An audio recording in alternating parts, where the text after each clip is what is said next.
Khushamdeed viewers, let's start today's episode with the biggest news this week, which was the selection of the mayor of Karachi, Murtaza Wahab.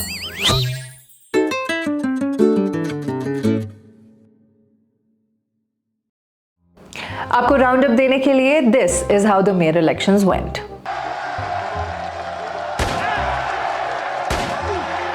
हमने selection का लफ्ज़ इसीलिए इस्तेमाल किया क्योंकि पाकिस्तान में इलेक्शंस की दो एग्ज़ाम हैं. एक है द राइट वे, जिसमें majority is suppose to win and form government like any other normal country. जो डेमोक्रेसी हमने पढ़ी है उसमें होता यह है कि लोग अपनी मर्जी के नुमाइंदे को वोट देते हैं और जिसको ज़्यादा वोट पड़ते हैं वो इलेक्ट हो जाता है. लेकिन ये तरीका है नॉर्मल वे ऑफ डेमोक्रेसी. अपनी तो बात ही अलग है. हमारा तरीका दूसरे वाला तरीका है, द पाकिस्तानी वे. इलेक्शंस की आड़ में selection. Selected Prime Minister. The Prime Minister selected वज़ीर आज़म है. इसमें अगर आपके पास मेजॉरिटी हो भी तो आप घंटा कुछ नहीं बिगाड़ सकते. जीतने के लिए आपको सिर्फ एक इलेक्टेड पार्टी यानी पीपीपी के non elected member of the council होना ही काफ़ी है. और फिर जब आप ऐसे इलेक्शंस को जीतकर मेयर सेलेक्ट हो जाएं तो आप अपने मुखालिफों को तरसाकर ऐसे सेलिब्रेट कर सकते हैं. This was apparently made possible for Murtaza by making amendments in the law in Sindh Assembly in May 2023. Murtaza Wahab की विक्ट्री के बाद स्टेट मशीनरी और जयालों ने खूब जश्न मनाया.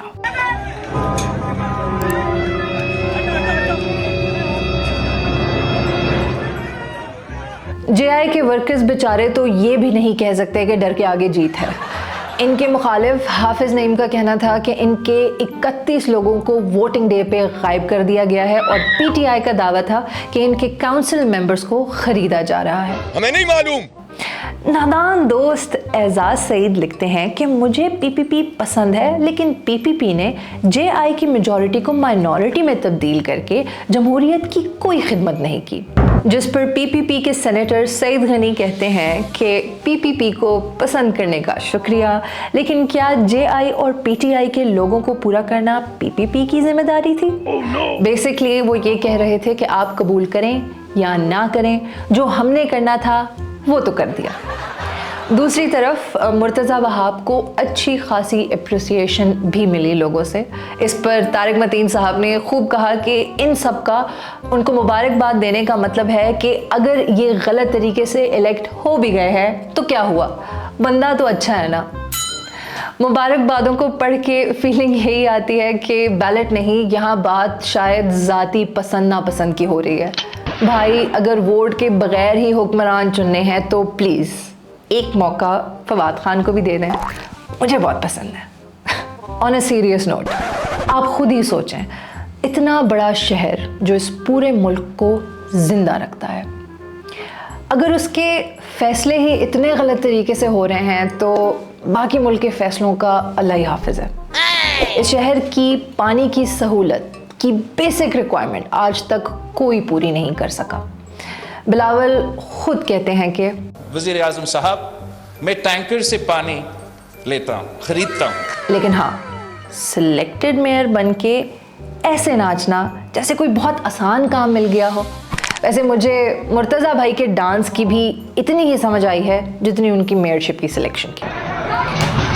इलेक्शन सिलेक्शन से याद आया कि गूगल ने हमारे साथ वो काम किया जो शायद ईसीबी भी अभी तक नहीं कर पाया, यानी इलेक्शंस की अनाउंसमेंट. जाहिल गूगल ने पाकिस्तानियों को अपने डूडल पर एक बैलेट और उस पर पाकिस्तान के झंडे की एनिमेशन से याद करवाने की कोशिश की कि भाइयों, आप लोगों ने अपने मुल्क में इलेक्शन नाम की एक चीज़ करवानी है. इसके फ़ौरन बाद गूगल पाकिस्तान प्रेस क्लब में पाई गई, जिस पर इसने पीटीआई से मुकम्मल लाताल्लुकी का ऐलान कर दिया और अब शायद जल्द ही आईपीपी ज्वाइन कर लें. डिफेक्टर्स और इलेक्शन की बात हो ही रही है तो आए बात करते हैं one of the OG defectors of PTI, Raja Riaz की स्टेटमेंट पर. बकौल इनके अगर हुकूमत और असेंबली की मुद्दत में एक्सटेंशन का मामला आया तो वो इसकी हिमायत करेंगे. हैं? एक minute, let me understand. Raja Riyaz as a leader of opposition in National Assembly कह रहे हैं कि अगर गवर्नमेंट अनलॉफुली अपनी मुद्दत एक्सटेंड कर दे तो वो इस बात की हिमायत करेंगे. लेकिन आपने तो कहा था कि अगले इलेक्शंस में पीएमएलएन के टिकट पर कंटेस्ट करेंगे, तो आप गवर्नमेंट की मुद्दत एक्सटेंड होने पर लीडर ऑफ द ऑपोजिशन रहना चाहते हैं या पीएमएलएन के सीट होल्डर? अरे मुझे चक्कर आने लगा। मुझे तो कुछ नहीं समझ आ रहा। आप पाकिस्तान की हिस्ट्री में वाहिद ऐसे लीडर ऑफ द ऑपोजिशन हैं जो गवर्निंग पार्टी का टिकट हासिल करने के लिए उन्हें अपीज और प्रोवोक कर रहे हैं। अरे ऑपोजिशन ऐसी थोड़ी थी। Gone are the days when opposition used to be like this. वज़ीर आज़म फरमा रहे थे कि जनाब हिंदुस्तान में उन्होंने ऑपोजिशन को दीवार से लगा दिया है। उन्होंने ऑपोजिशन से दीवार से लगा दिया, तो आपने तो दीवार में चुन दिया है। आप तो करते ये रहे काम आपने।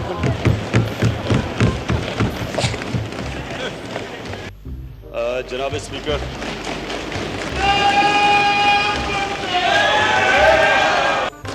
लोगों को इसकी हमें इस सेशन की पूरी तरह अहमियत की समझ नहीं है। ये जो सेशन है इसको सिर्फ पाकिस्तानी कौम नहीं देख रही, इसको कश्मीरी देख रहे हैं, इसे दुनिया देख रही है।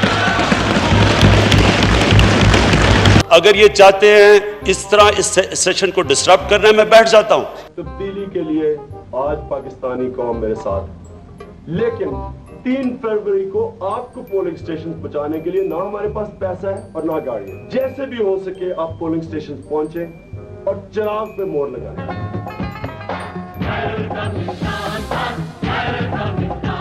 The good news for Pakistan this week is the arrival of Russian crude oil at the Karachi port last week. जी, वही ऑयल जो कल तक हम ना रिफाइन कर सकते थे और ना पाबंदियों के डर से खरीद सकते थे। सुना तो यही था कि रशियन ऑयल का मार्केट में तेल की कीमतों पर खासा पॉजिटिव इम्पैक्ट होगा और एक्सपेक्टेडली तेल की कीमत 30 से 40 रुपए डिक्रीज करेगी अकॉर्डिंग टू दिस गाय। लेकिन इसहाक डार ने तो रात को साफ साफ बोल दिया कि ऑयल की प्राइसेस में कोई चेंज नहीं होने वाली। बेसिकली डार साहब कह रहे हैं कि 9 मन तेल तो है लेकिन राधा का नाचने का कोई इरादा नहीं है। वफाकी वज़ीर ख़ज़ाना इसहाक डार की जानिब से ऐलान किया गया जिसमें बताया गया कि 30 जून तक मौजूदा कीमतें बरकरार रहेंगी। भाई अगर रशियन ऑयल लेके भी ऑयल सस्ता नहीं मिलना तो इतने ड्रामे की क्या ज़रूरत है। रशियन ऑयल को आपने घाट घाट का पानी पिलाया। वैसे ये तो बताएं, जितने चक्कर आपने रशियन ऑयल को चढ़ाए हैं क्या वो दोबारा पाकिस्तान आएगा? I mean, उसको इंडिया यूएई में खज्जल करने की क्या ज़रूरत थी? और हमें तो ये भी नहीं पता कि हमारे रशियन ऑयल की सेहत तबीयत कैसी है और हमें कितने में पड़ा है। Let's go back a year जब रशियन यूक्रेन वॉर के ब्रिंक पर इमरान खान ने रशिया का दौरा किया for this exact same reason.